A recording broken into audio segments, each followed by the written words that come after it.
Hi, Dunbar. I'm so sorry that I cannot be there with you today, but I thought that I would make a quick video just as an introduction to Interim. I know that you guys have been using it, but I want to make sure that across the district we have the same global understanding of what Interim is, how it works, and what it's used for. So the first thing I want to make sure that everyone knows that Interim was developed for instructional purposes. Now, we're going to use it to determine how prepared the students are for STAR and to prepare for STAR Blitz. But the whole purpose behind Interim is for instructional purposes. Where are students' strengths? Where are students' weaknesses? We know that in the reading and the math Interim, that we have pathways. And so I just want to make sure that we understand the pathways. And this is the first time I've used this new tool. I bought it just for this, so let's see how well it works. Okay, we know that every student, when they get online, they get approximately 15 questions. Okay, if it's math, it's 15. If it's reading, it's 14. But everybody gets the same 15 questions. Once they get the 15 questions, then the system pauses and it says, are you sure you want to submit these? Because we're going to score these and you can't go back. So the student says yes. And depending upon their score, they go off onto the high, the medium, or the low path. Okay. If they're on the high path, the medium path, or the low path, they get the same additional amount of questions.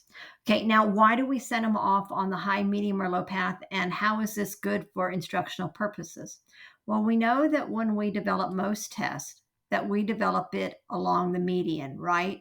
That we say, where is the very middle of the class, of the SE, of the instruction? And that's where we develop the test. And so what happens? The kids who are low, we know that they're going to get a lot of the questions wrong.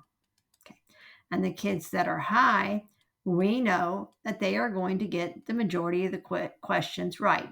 And the kids that are close to the median, well, they're going to kind of get a combination of the two. Okay. So the reason that we have the high, the medium, and the low is that for these students who are on the low path, we can still get some information about them. Rather than everything being wrong, we have some items that are now correct, and we know where their foundational knowledge is. We know what to build on instruction wise because here we now know where some of their foundation is.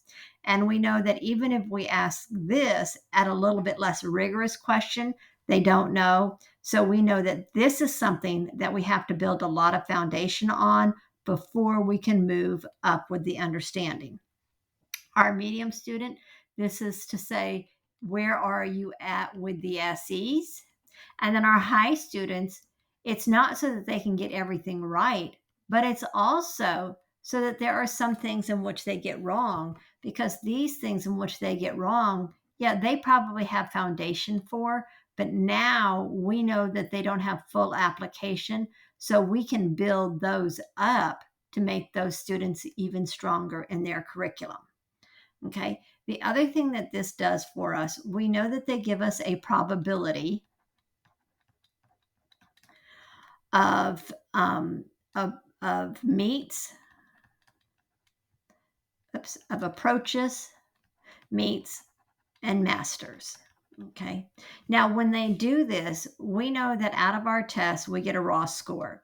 So if we get a raw score of 16 out of 30, if you are on the high path, this 1630 may result in a scale score of, and I'm sorry, I did not look up the scale scores before I started this. So these are going to be totally made up numbers. Okay. So you may get a scale score of 1600. Okay. But if you're on the medium path and you get 16 out of 30, you may get a scale score of 1550. And if you were on the low path and you get a scale score, you get a raw score of 16 out of 30, you may get a scale score of 1500. Because remember, the scale score is based upon the rigor of the test. And we know that on the STAR test, that our scale score always remains the same, but the number of questions that it takes to get to that scale score may go up, may go down, or may stay the same from year to year. And that's important to remember. And that's why the probability of the interim 2-star is a pretty good indicator, because it already takes into account where you were at and what mastery of the curriculum you were able to show. Okay. All right, let me get out of this. Okay. Now, I am in texasassessment.gov and I am in CRS, and what I've got in front of me are the interims. And we know that when we look at the interim, we have a lot of information on this front page. So I am just going to go ahead. I'm going to go into, let's go into 6th grade math. And it's going to take a minute. All right, when I go into 6th grade math, there's a lot of things that this tells me. This tells me what the region scored, what the district scored, and what my campus scored.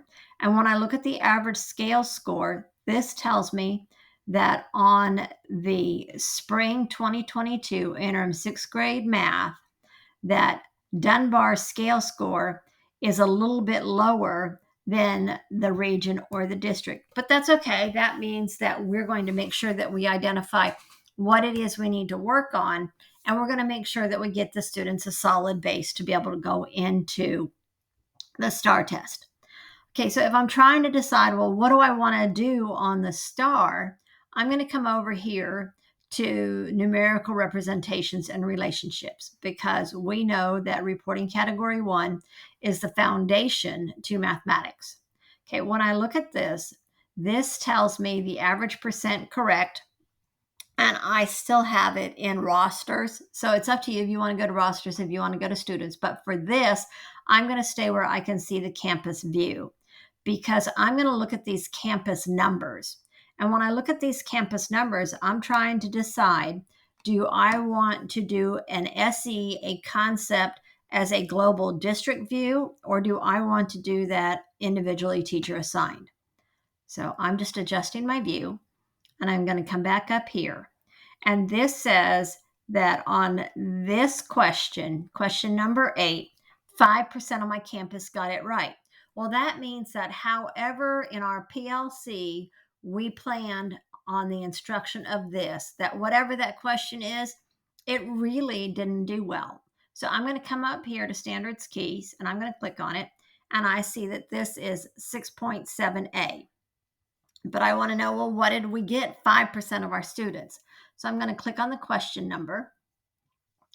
When I look at the question, this is important.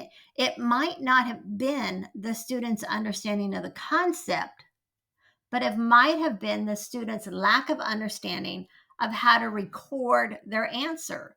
So not everything is based upon the mathematics. Some of the times it's based upon the tools of the test. And when I look at this says that I only had 16 students in 6th grade that could actually enter their answer correctly. Okay, so on this one, did they know 4 squared minus 5 times 2 cubed? Probably. Did they know how to enter it using this type of entry? Possibly. That was the problem. Did they remember the decimal? Did they remember place value? Did they remember all of those kind of things? So I need to investigate that with my students and say, how did you enter your answer? Okay. When I look at the next one, I see that this is 18%.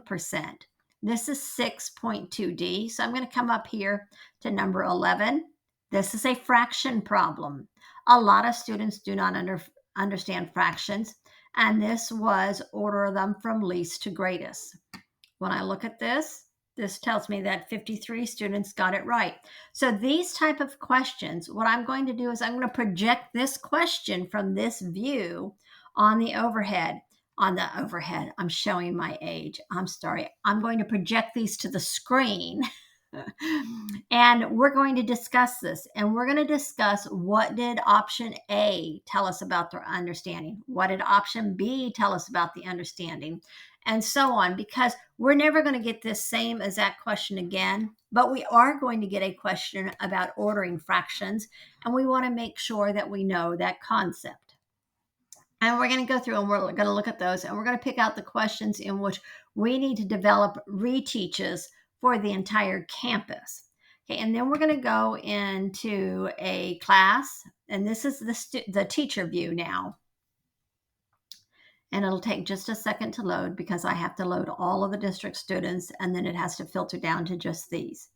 Okay, when I look at the students, this tells me their probability of approaches, of meets, of masters, and the form that they took. When I look at this, I see that Victoria, she looks like she's good, so I'm going to have to make sure that she doesn't slide backwards. Here, Addison has a 36% chance of masters. If I work with her, if I finish building her confidence, if I give her a few more concepts, guess what? She's going to hit masters absolutely no problem. Okay, if I look here at Sierra has a 31% chance of getting meets. Man, I am going to push her to meets. I am going to find those concepts in which Sierra needs, and I'm going to make sure that I give her some extra knowledge, some extra practice, some extra foundational skills so that she can move from approaches to meets. Now, this says that she was on the low test, but look, she can still get to approaches. All I need to do is figure out where she needs those foundational skills. Okay. So I'm going to close. Wait a minute. There was one other thing I wanted to show you if I could find it on. We're going to just go ahead. Okay.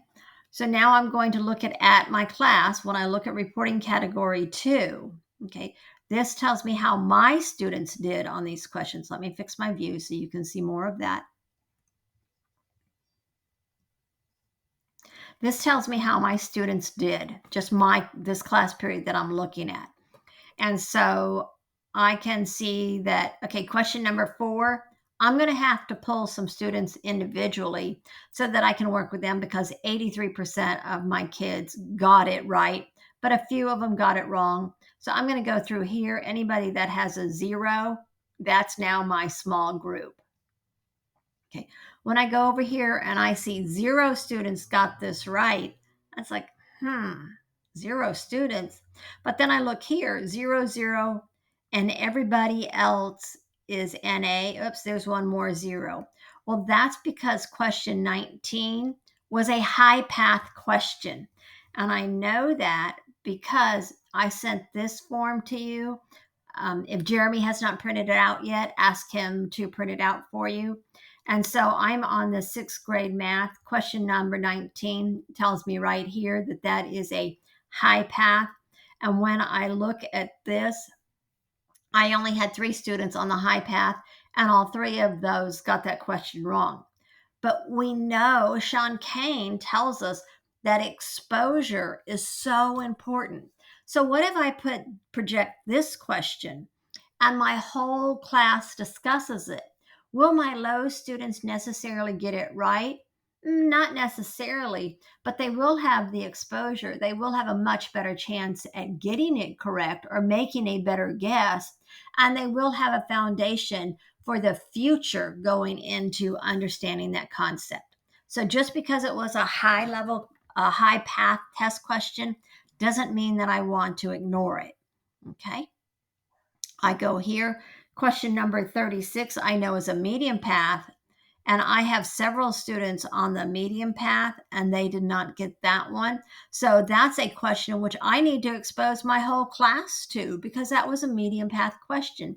When I get in here, look, it's fractions. Okay. So it appears that fractions is a weak concept. And yes, I know that's part of what this reporting category is about, but for the example of this video. Okay. And so for fractions, I know that as a campus, only 29 students got this right out of 75 students that were offered this question. And so I know that we as a PLC need to develop some fraction practice that gives our students a better understanding of fractions. Okay.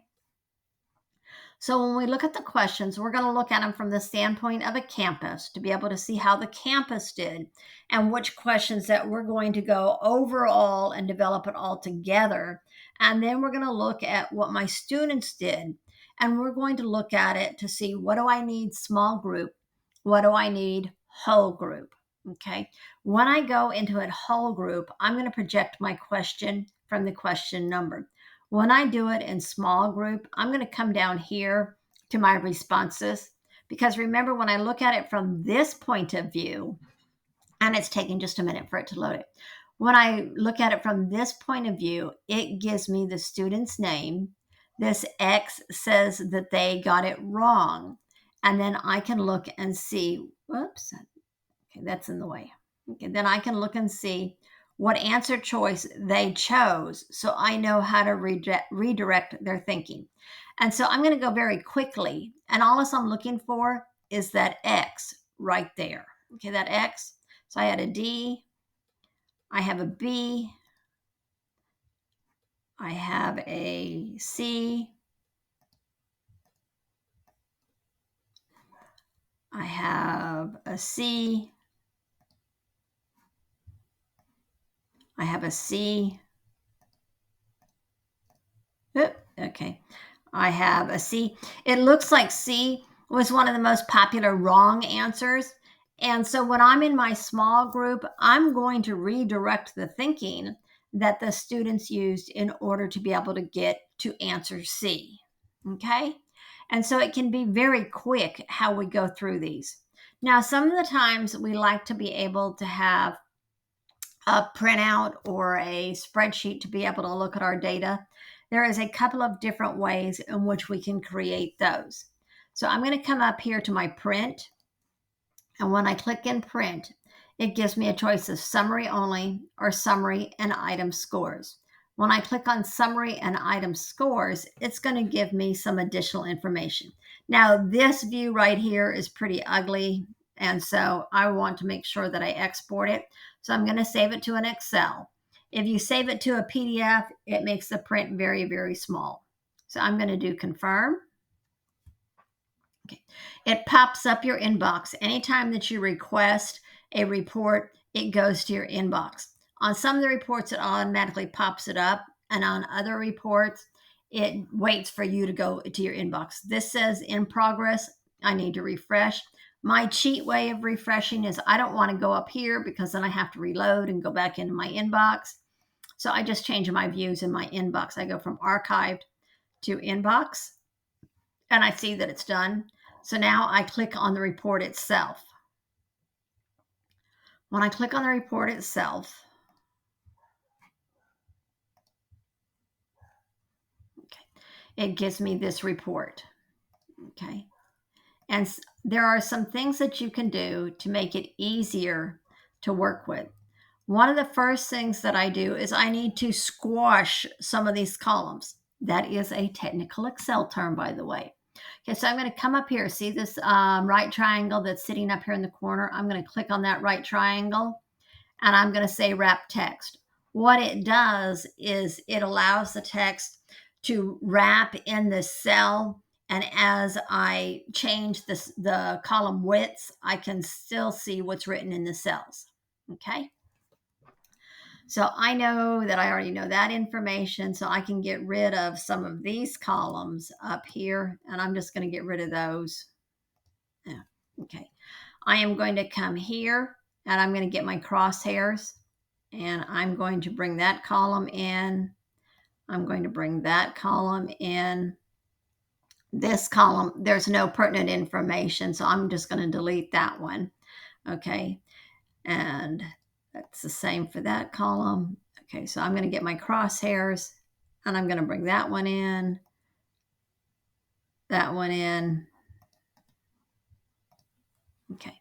Now, this information is in the same format as what is it, the same information as what we had. Oh, and you know what I did? I did not click on detailed. I just clicked on that summary information. Okay, well, that's good to know. If you mess up and you don't click on detail, this is the information that you get. So let me go back.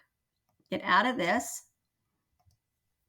and I'm going to go back into CRS.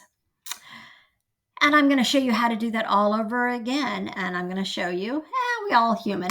So I'm going to go to item summary, to Excel, to confirm. Okay. And now I'm going to again refresh. All right. Let's see if this will give me what I want.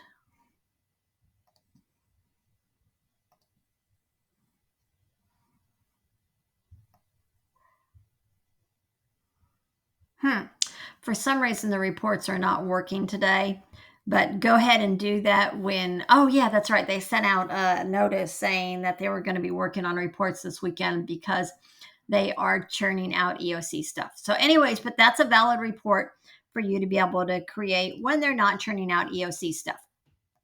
Okay, so the other thing that I want to show you is that you have this download student results. When you have download student results, you want to be able to click on individual student report, and you want this detailed. Let's see if the detail works here. Okay, now depending upon what view you were in when you went into this, you can actually pick your classes, your class periods. And so I'm going to pick these 2 class periods. And even though I am in a math test, it gives me the rosters for those language arts classes, because remember, the kids sitting in those classes took this test as well. So just for the mental picture, I'm going to come down here. And remember that I redid your rosters so that you would have new rosters. So that's why it just has your name, because I took the shortcut in naming them. Okay, I'm going to generate that. You notice this time it does not pick up jump to the inbox, but that is in progress. So I'm going to just refresh. Okay. These take a little bit longer because what this is doing is it is creating a report for every student on your campus. And it's going to give you a report that shows your students. Hang on, let me get into this and I'll show you. It's going to show your students their raw score, their scale score, their probabilities, and then it's also going to give you the information. See, it gives you their scale score, their raw score, their form. It gives you how they did on that scale score, how it looks, okay? Their probability on STAR, their performance on each reporting category, and then it gives you this information. Now, you may or may not want to hand this out to the students. Personally, I don't necessarily want to tell the students you were on the low form. I don't think that's a very good morale booster. And I don't want the students necessarily to see, oh, well, you only have a 3% probability of passing the STAR test. This information would be only for the teacher. Or if you needed this type of information for an ARD, then that might be important. But I just wanted you to be aware that this report is there and you need to be careful how you use it, because if I gave this report to my son would say, well, I'm not even going to bother then. I'm through. Okay, but if you found a report in which the student, let me find one.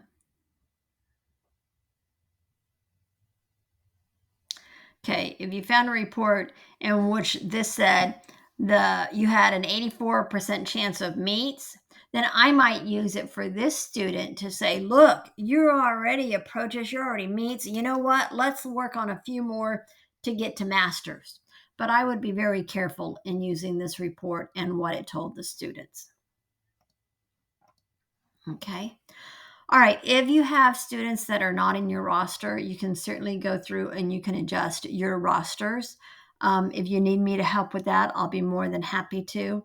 But this is very important to look at, to know the difference between how my students did versus how the campus did versus how the district did. Because that information tells me, like this question right here, my students were lower than the campus or the district. So that means that I might need to strengthen the way in which I present that concept. All right, well, if you have any questions, if there's anything that you want to know, then please contact me. But I think it's very important to remember that the interim was developed for, okay, so I need some more work with this tool for instructional purposes. It is to help us know what the students know. Okay. For math and reading, we have the 3 paths, which is key for instruction because it tells us what we know.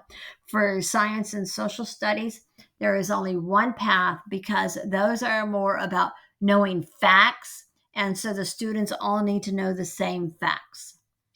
All right, well, I hope that this video, while probably not very entertaining, it was still very informational, and that you know that if you need anything, I am here to help you.